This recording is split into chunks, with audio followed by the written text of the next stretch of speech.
Oh, we got an audience to think about. Sorry. Okay. I kind of wanted to do the synopsis with my ass in the air.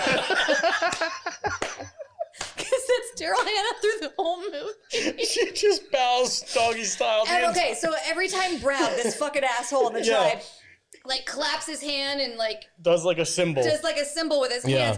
She's required to like bend go to over the ground, but put her ass up and go full doggy style. Head down, ass up. That's the way cavemen like to fuck. Apple bottom bees. The bees. Right in front of the rest of the tribe. Everybody, right in the middle of the cave. Oh my God, super in the cave. And like that one cave lady just like takes her son's face and is like, just don't look. Don't listen to the He's clapping. gonna be leader someday. Like, don't make a thing out of it. Her like adopted mom's like, that's just the way the tribe goes. It is what it is, and then man. she comes back with a surprise baby. And Brown's like, that thing's gross. Kill it. Well, they didn't know how babies were made, actually. Yeah, they had no idea. So she was just like, the gods made me pregnant. All they knew was like, this thing needs a hole. Brown is an asshole. Listen, I love cave people. Oh. They give no fucks. And he's like, it's like, you were texting me earlier this week. It's like, the whole podcast is going to be about nothing but really weird rape scenes because it's in every movie. And I'm like, yeah, well, you're not wrong. And, I just kind of chalk it up to like, okay, primitives are like monkeys, whatever. They're just going to do what monkeys do. They just do. You ever go to a zoo, dude? You got to procreate. Those freaking orangutans and shit, they're like fucking right in front of you the whole time. It ain't no big deal. Yeah. You ever caveman role played? No? No. Like throwing poop at you and shit. Yeah. It's no big deal, man. I got too many kids. I made too many mistakes. Wait. I've done a lot of this. I'm done. You got all them kids, but you never caveman one of those kids. It's like, that's the best thing about being cave people is you just take your club and go bonk on the woman's top of her head. Yeah. And you drag her back to the bush, back behind the cave. Anyway. And you do your thing, man. It's no big deal. Things are too easy for people now. Now there's like date rape drugs. So the plot, we've got to change the subject. The plot of this movie, this little girl, she's like a member of the new age of she's like a Cro-Magnon man or something, right? It's Neanderthal versus Cro-Magnon. Yeah. The main tribe is Cro-Magnon, and Ayla is a member of the Neanderthals. Others. No. They view as the others. Is it the opposite? No. Ayla is a Cro-Magnon, which is us. Uh-huh. We are Cro-Magnons. Okay, I thought we were Homo sapiens. Well, whatever. We're of Ayla. Listen, let's not get bottled down. Ayla is our mother. Okay, they found her on the side of the river, right? After she had some issues with a tiger. Yeah. Mm-hmm. After her mother got swallowed by an earthquake, and So, I will say I'll give this movie credit for a live action lion on set. Yeah. There was extensive scenes with a live real lion and a little 9-year-old girl in the same frame, and I was like, oh shit, they're going there. Like, I give them props for that. That had to have been a nightmare on production side of like, hey, let's make sure the lion doesn't eat the little girl. I think I actually watched this movie in '86. I remember watching this as a very young person. No way. Yeah, and I liked this movie. Is that where you got your hatred for blondes?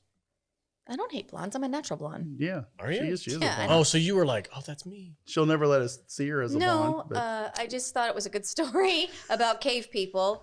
And it's nice to see a movie about ancient times where a woman is strong. Yeah, it was actually quite progressive for It really was. Paleolithic ethic era. I understand why it lost money in 1986. Here's something I can say about this movie. I know you guys don't like this movie, but I don't care. I like this movie. Good. Okay. Well, Fist bump. every single one of these characters in this movie are more drawn and planned out and than a lot of characters that we see in modern movies are today. And none of them spoke a word of anything other than grunting and groaning. 90% of the dialogue in this movie was Ayla.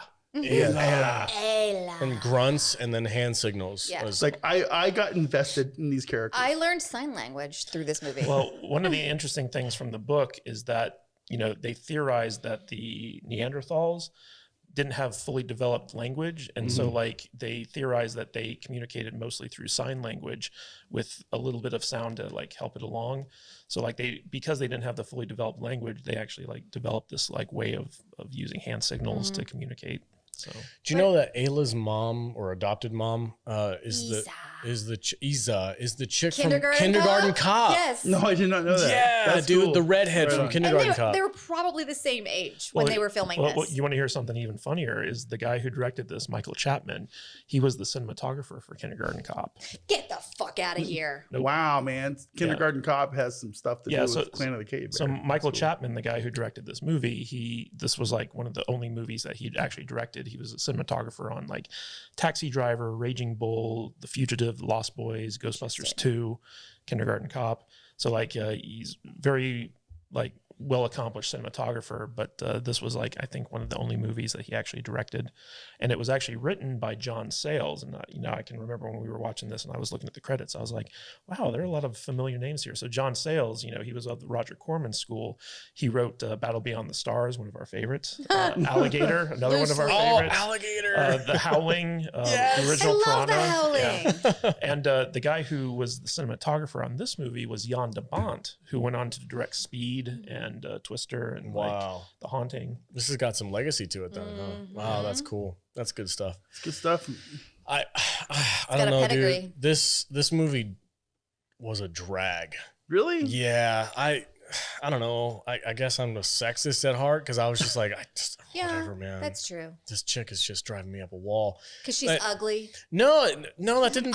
She was she was the best looking girl in the movie. But Well, it's I 'cause she's love the supposed to be. scene where all of the cave people are talking about her. Yeah, and it's yeah. all like subtitled because they're talking in ooh, ooh, ah, ah. Yeah, it's this prehistoric language. And Yeah. like Kreb is talking to his sister. He's like, Ella so ugly. Yeah, that poor girl, she's not going to get a husband. so ugly. Yeah. Yeah. But she's the prettiest one out of all I mean, of them. she's Well, gorgeous. by our standards. by our Homo sapien standards. Yeah. Yes.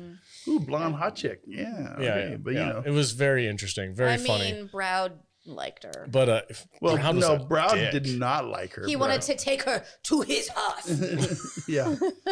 Hated that dude. Yeah, He you're was supposed such to. a prick. From the very beginning, Brown yeah. was overshadowed by her when they were children because she yeah. just showed up, and he's like supposed to be the heir apparent to the tribe chief, and and everything was always about that bitch over there. It's I like, mean, man, from the it's like, I very get it. first time he meets her, he's poking her with a stick. Like, what's up with this He's got fucking some weirdo? serious like inferiority complex going Yeah. on with Browd.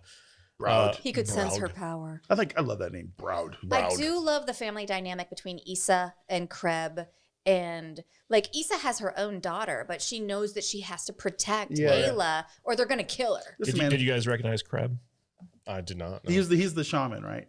Yeah. The guy With the face. He's husband. Yeah, because he's like, no, not her husband. no, that's her brother. her brother. Oh. Yeah, and okay. he knows Yeah. he's never gonna have a mate. He's never gonna have his own child, so he adopts Ayla as his child and tries to protect her. So he teaches her math, and then she teaches him some math.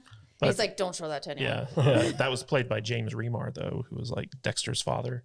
Oh, okay. No way. Oh. I did not recognize him at all. Yeah, Wow. there was a lot of makeup going on. I think 6 degrees every to see. I think every good actor in Hollywood should have to make a caveman movie in their early years. Well, we'll talk about Ron Perlman and how he just chewed up his movie. I dude. love. Wow. Listen, man, We'll get I there. know you guys giving these movies shit. I love caveman movies. They're so much fun. You're so They're so goofy. much fucking fun. So goofy. It's just like it's I don't know, bro. I don't When know. I make you that white spear, I'm also gonna make you a fur cloak Okay, There you go. I'll wear it on the podcast. Yeah, but from the same human. Okay.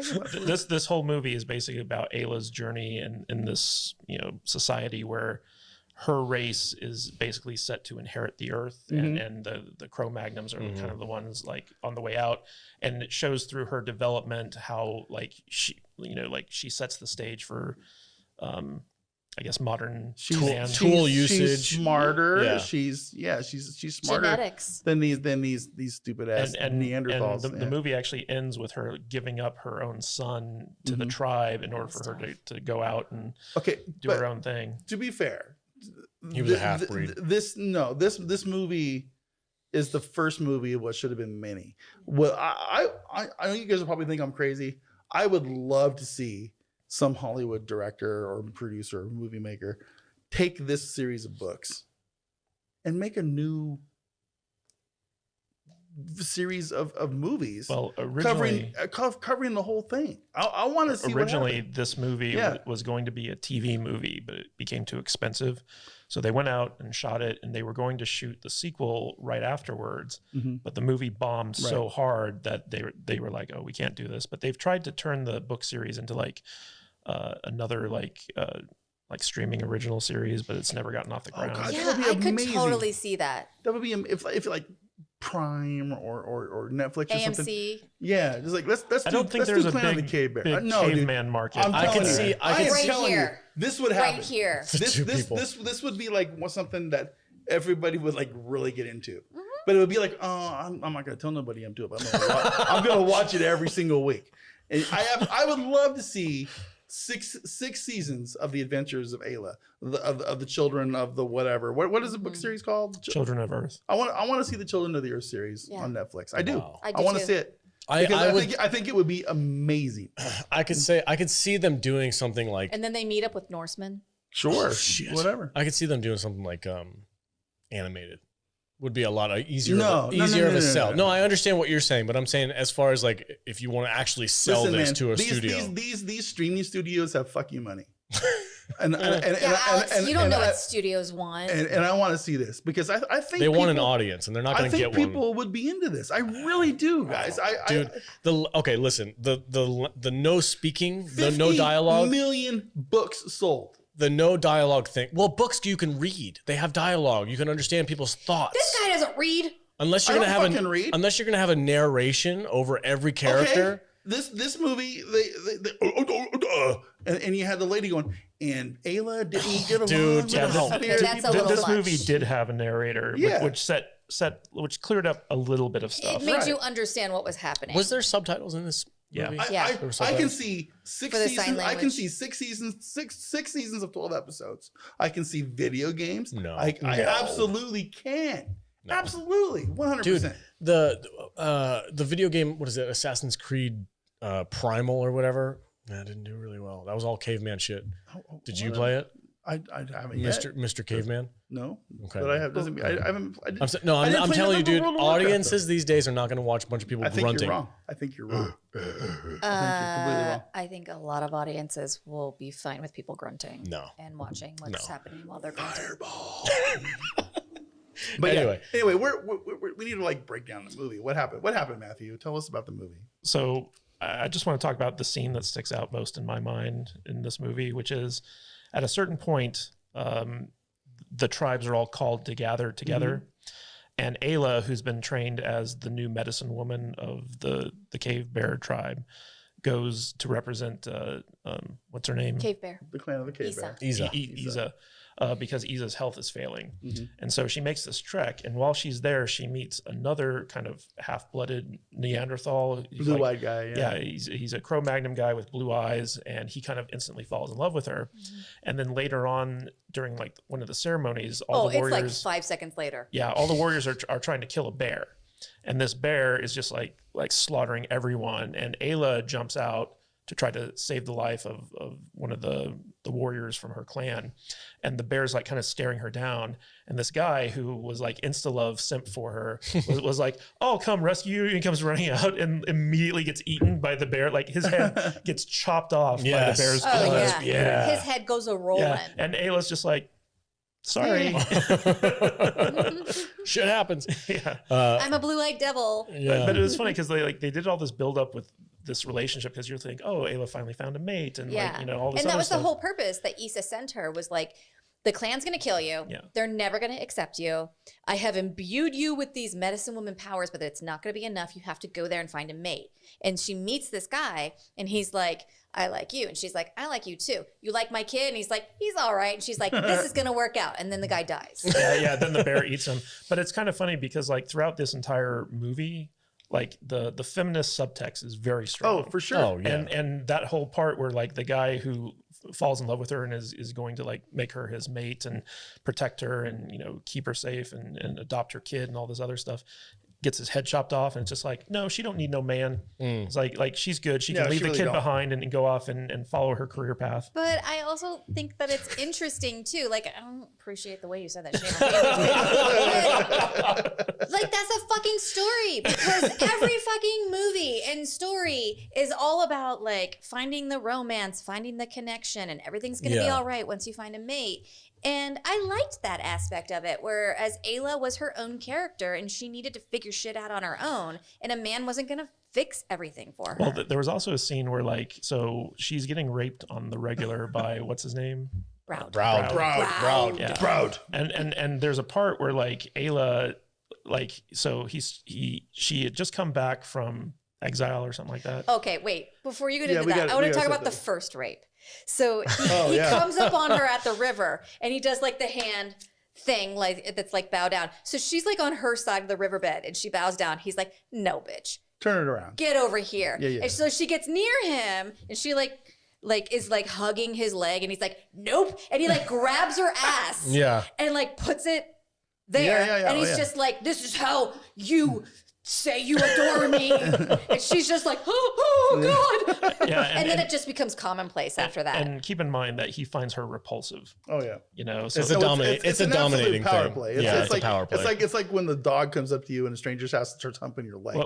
He gets off on the power. And so like, as Browd just continues to rape her in front of the entire clan. In front of everyone. Hold on. Is there not a moment where he has erectile dysfunction? I'm sorry. Go ahead. You ruined his story. I'm so sorry.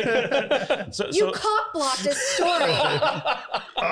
Well, but there's a point where like basically after all the raping, Ayla basically showcases that she's like very capable. I think it was when she was like throwing the slingshot stuff. Yeah.